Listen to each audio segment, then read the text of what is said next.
Avec notre éducation, on dit toujours la place d'un homme, c'est le patron, c'est le chef d'entreprise.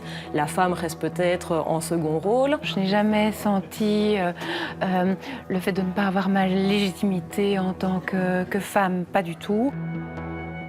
Au sein des 20 entreprises belges cotées en bourse, seulement 3 sont dirigées par des femmes. L'accès au poste à responsabilité est encore semé d'obstacles quand on est une femme, même en 2019. Enfin, il y a quand même quelques contre-exemples et surtout une tendance qui s'inverse.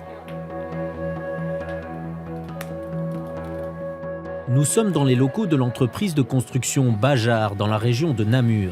Julie Bajart est à la tête de cette société familiale depuis 2001, après le décès de son père.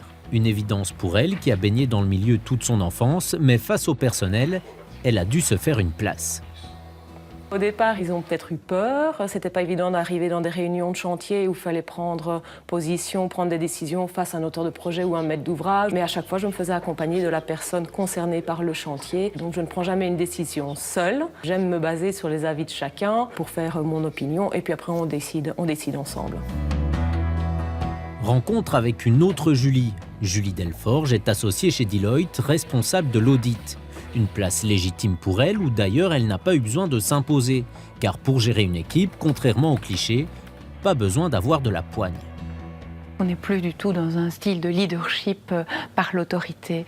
On est dans un leadership qui est de donner beaucoup d'autonomie, beaucoup de responsabilité à nos gens, tout en ayant un très bon coaching. Chez Deloitte aujourd'hui, seulement 13% des associés responsables sont des femmes, alors qu'elles représentent près de la moitié du personnel. Du coup, l'entreprise a pour objectif de renforcer sa diversité. C'est un changement de mentalité qu'on a mis en place. Et plus important, je crois qu'on s'est fixé des objectifs. Pour 2024, on veut doubler le nombre d'associés femmes. Et pour 2030, on veut tripler le nombre d'associés femmes. En fait, un des combats vise à ne plus forcément aliéner la femme au foyer familial. Chez Deloitte, les hommes aussi sont coachés pour équilibrer leur rôle d'employé et de papa. À partir du moment où on a un support à la maison et une complémentarité tous les deux au sein du couple, je pense que vraiment les femmes peuvent avoir des ailes et avoir des responsabilités. On peut s'organiser pour avoir aussi bien sa vie de femme, sa vie de maman, sa vie de chef d'entreprise. Il y a beaucoup d'outils et de possibilités qui font qu'on peut gérer ça. En Belgique, 3/4 des comités de direction des grandes entreprises n'ont qu'une seule, voire aucune femme en leur sein. Plus largement, à peine un tiers des entrepreneurs wallons sont des femmes.